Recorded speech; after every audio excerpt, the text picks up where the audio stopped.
विवेक अपनी पत्नी रजनी, बेटे चंदन, बेटी संजना और माँ कमला देवी के साथ शहर में रहता था। लेकिन आज वो छुट्टी मनाने अपने पुश्तैनी गांव जा रहा था। सालों बाद हम अपने पुश्तैनी घर लौट रहे हैं। कितना अच्छा लग रहा है। कई साल पहले पैसा कमाने के लिए मेरे ससुर गांव छोड़कर शहर में बस गए थे। बस तब से आज तक यहाँ आना ही नहीं हुआ। अब तो आपका सपना पूरा हो रहा है ना माँ जी? कार अब गांव के अंदर पहुंच रही थी, पर जैसे ही कार गांव में थोड़ा आगे बढ़ी तो अचानक एक बूढ़ा आदमी धड़ाम से कार के सामने वाले कांच से टकराया। विवेक ने घबराकर ब्रेक मारा। मम्मी, वो आदमी! मम्मी, वो आदमी! विवेक ने बाहर झांक कर देखा, सामने एक बूढ़ा आदमी खड़ा था। उसकी आंखें अजीब तरीके से लाल हो रही थी। तुम्हें यहाँ नहीं आना चाहिए था।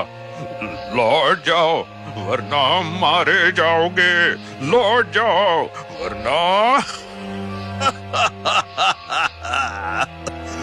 मारे जाओगे। चंदन और संजना सीट पर चिपक गए। रजनी ने बच्चों को कसकर पकड़ा और घबराकर विवेक की ओर देखा। क्या कह रहे हो बाबा? हम तो अपने ही घर जा रहे हैं। यहाँ मौत का साया है। तुम सब मरोगे। वापस जाओ, वापस जाओ। छोड़ो इसे, ये पागल है। इसके बारे में मेरी सास ने भी बताया था। मुझे नहीं पता था कि ये अभी तक जिंदा होगा। विवेक ने बूढ़े को नजरअंदाज किया और फिर से कार चलाना शुरू कर दी। जैसे ही कार आगे बढ़ी, पीछे से बूढ़े की आवाज आई। वापस जाओ वरना वो तुम्हें मार डालेगी। वापस चले जाओ, चले जाओ। आखिरकार वो अपने पुश्तैनी घर पहुंचे। घर में अजीब सा सन्नाटा छाया हुआ था। चारों ओर पुरानी दीवारें, टूटी खिड़कियां और धूल जमी हुई थी। घर तो जैसे सदियों से यूं ही पड़ा है। ये जगह इतनी भयानक क्यों लग रही है? इतने सालों से यहाँ कोई नहीं आया। चलो पहले सफाई कर लेते हैं। सब लोग घर के अलग अलग कोनों में सफाई करने लगे। तभी रजनी ने धीरे से कमला देवी से पूछा, वो बूढ़ा आदमी कौन था? अरे वो पागल है। उसकी माँ बचपन में अचानक गायब हो गई थी, या शायद मर गई थी, पता नहीं, कोई नहीं जानता। उसके बाद से ही वो ऐसा हो गया। ओह, अच्छा अच्छा। दिन गुजर गया और रात हो गई। विवेक और रजनी बिस्तर पर लेटे थे। पूरा दिन सफाई और थकान में बीत गया था। खिड़की बंद थी, फिर भी ठंडी हवा का एहसास हो रहा था। रजनी को बेचैनी महसूस हो रही थी। उसने कमरे में चारों ओर देखा, पर कुछ अजीब नजर नहीं आया। विवेक तो गहरी नींद में था, लेकिन रजनी को ऐसा लग रहा था जैसे कमरे में कोई और भी है। तभी अचानक बिस्तर के पास से हल्की सी सरसराहट सुनाई दी। रजनी ने चौंक कर देखा। कमरे के कोने में अंधेरे में कोई परछाई हिल रही थी। उसकी सांसें तेज हो गई और उसने विवेक को हिलाया। विवेक, उठो ना, यहाँ कुछ है। विवेक ने आंखें खोली और चारों ओर देखा। उसे कुछ दिखाई नहीं दिया। कुछ नहीं है रजनी, तुम शायद थक गई हो, सो जाओ। विवेक ने करवट ली और फिर से सो गया, लेकिन रजनी की आंखें अब भी उस कोने पर जमी थी। परछाई अब धीरे धीरे आगे बढ़ने लगी थी। रजनी की आवाज जैसे गले में अटक गई। परछाई अब बिल्कुल उसके बिस्तर के पास आ चुकी थी और उसके चेहरे की झलक साफ नजर आ रही थी। वो एक औरत थी, बिखरे बाल, लाल आंखें और सूखे होंठ।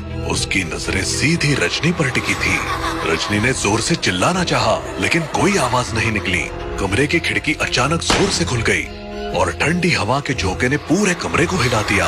परछाई हवा के साथ गायब हो गई। रजनी कांपती हुई विवेक के करीब सिमट गई। वो यहाँ थी। रजनी, कुछ नहीं है, तुमने सपना देखा होगा। रजनी से कुछ बोला नहीं गया और वो वैसे ही सो गई। लेकिन उसके सो जाने के बाद विवेक को किसी औरत के बुदबुदाने की आवाज सुनाई दी। उसे बड़ा अजीब सा लगा और वो आंखें बंद करके हनुमान चालीसा पढ़ते हुए सो गया। रात गुजरी और सुबह हो गई। सुबह चंदन और संजना उठकर बाथरूम की ओर गए। जैसे ही संजना ने लाइट ऑन की, तो दोनों का ध्यान आईने पर गया। आईने में कुछ अजीब था। दोनों बच्चों की परछाइयां टेढ़ी मेढ़ी दिख रही थी। संजना, देख, तेरा चेहरा मिरर में कैसा दिख रहा है। भैया, ये मिरर तो बड़ा अजीब है। तभी आईने में अचानक एक तीसरी परछाई उभरने लगी, एक औरत की परछाई। वो उसे देखकर समझ नहीं सके कि ये हो क्या रहा है, लेकिन तभी आईने में से दो हाथ निकले और उन दोनों हाथों ने चंदन और संजना के गले पकड़ लिए। दोनों बच्चे चीखकर बाथरूम से बाहर भागे। मम्मी, मम्मी, मम्मी बचाओ! मम्मी, मम्मी बचाओ! अरे क्या हुआ? हमारे बाथरूम के आईने में कोई है। अरे आईने में कुछ नहीं होता है, तुम लोगों का भ्रम होगा। जाओ मुंह हाथ धो। विवेक और रजनी खुद कुछ अजीब एक्सपीरियंस कर चुके थे, लेकिन उन्होंने बच्चों के सामने नहीं कहा, वरना उन्हें और ज्यादा डर लगता। फिर सब अपने काम में लग गए। कमला देवी को भूख लग रही थी, इसलिए वो किचन में पहुंची। उसने किचन में देखा कि रजनी पराठे बना रही है। रजनी, मुझे पराठे मत देना, मैं रोटी खा लूंगी। लेकिन रजनी ने कोई जवाब नहीं दिया। कमला देवी ने फिर से आवाज दी, इस बार थोड़ा पास जाकर। रजनी, सुना नहीं? रोटी बना दो। अब भी कोई जवाब नहीं मिला। कमला देवी को कुछ अजीब लगा। उसने रजनी के कंधे पर हाथ रखा। अचानक उसी पल दरवाजे के पास से रजनी की आवाज आई। रजनी, उसने तुरंत पीछे मुड़कर देखा। दरवाजे के पास रजनी खड़ी थी। कमला देवी के पैरों तले जमीन खिसक गई। उसका दिल जोर जोर से धड़कने लगा। उसने फिर से उस औरत की ओर देखा जिसे वो रजनी समझ रही थी, लेकिन अब वहाँ कोई नहीं था। रसोई खाली थी, तवा ठंडा पड़ा था और आटा वैसा ही रखा हुआ था। कमला देवी की आंखें फटी की फटी रह गई। उसका गला सूख गया और वो समझ नहीं पा रही थी कि अभी जो हुआ वो सच था या उसका भ्रम। उसने खुद को संभाला और रसोई से बाहर आ गई। माँ जी, क्या हुआ?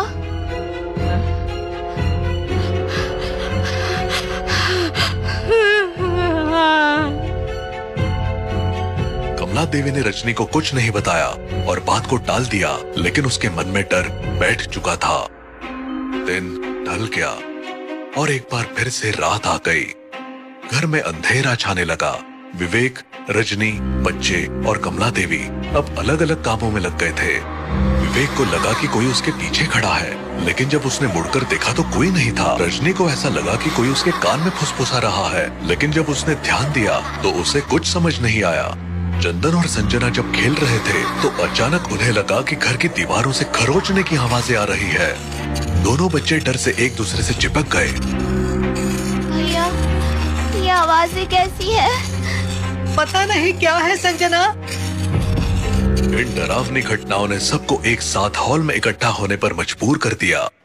इस घर में कुछ है, मैंने खुद देखा था अपने कमरे में। मैंने भी महसूस किया था कि कोई मेरे पीछे था, लेकिन जब मुड़ा तो कोई नहीं था। हमें भी दीवारों से अजीब आवाजें आ रही थी। वो रसोई वाली बात शायद मेरा भ्रम नहीं था। मैंने भी कुछ अजीब देखा था।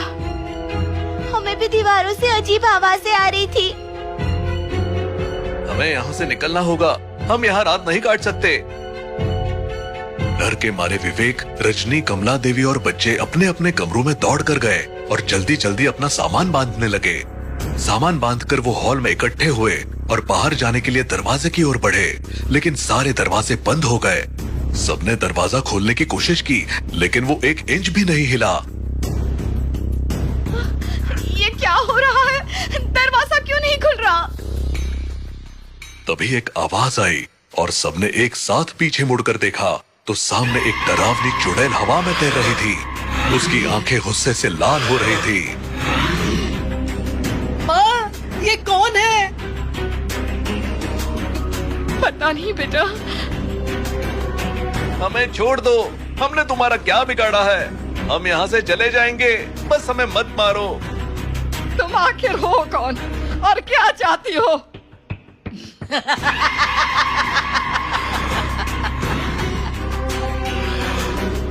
मेरा नाम सरस्वती है और मैं इस घर की मालकिन थी। मेरा मेरा एक बेटा था जिसे मैं बहुत प्यार करती थी, लेकिन एक जमींदार ने इस घर पर कब्जा करने के लिए मुझे मारकर मेरी लाश को इसी हॉल में गाड़ दिया।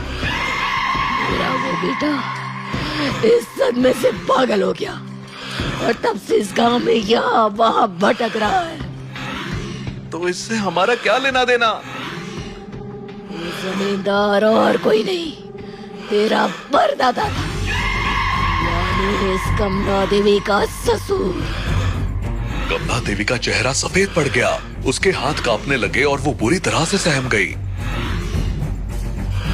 तेरे परदादा ने मेरे साथ जो किया उसकी कीमत तुम सबको चुकानी पड़ेगी। हमें माफ कर दो, हम इस बारे में कुछ नहीं जानते थे। लेकिन चुड़ैल ने उनकी मिन्नतों को अनसुना कर दिया। उसने अपना हाथ उठाया और कमला देवी की ओर इशारा किया। अचानक कमला देवी हवा में उठने लगी, उसका शरीर बुरी तरह से थरथराने लगा और फिर वो धड़ाम से जमीन पर गिर पड़ी। उसकी सांसें थम गई। विवेक ये सब देखकर पागल सा हो गया। मैं तुझे खत्म कर दूंगा चुड़ैल। नहीं विवेक, इससे लड़ने का कोई फायदा नहीं, हमें इसे मुक्त करना होगा, हमें इसकी लाश को ढूंढकर चलाना होगा। विवेक को भी समझ आया कि यही एकमात्र तरीका है। उन्होंने जल्दी से चुड़ैल पर गंगाजल छिड़कना शुरू किया ताकि वो कुछ देर के लिए शांत हो जाए। चुड़ैल की चीखों से घर कांपने लगा और वो कमजोर पड़ने लगी। इस बीच विवेक और रजनी ने घर के हॉल में खुदाई शुरू की और थोड़ी देर बाद उन्हें सरस्वती की लाश मिल गई। इसे फौरन जला दो। नहीं, नहीं, नहीं, नहीं। उन्होंने जल्दी से लाश को बाहर निकाला और उसे जला दिया। जैसे ही आग की लपटें उठी, चुड़ैल की चीखें धीमी पड़ने लगी। उसकी आत्मा को मुक्ति मिल गई और घर शांत हो गया। चुड़ैल तो चली गई, लेकिन जाने से पहले कमला देवी की मौत के रूप विवेक को एक दर्द दे गई। परदादा के कर्म की सजा परपोते ने भुगती।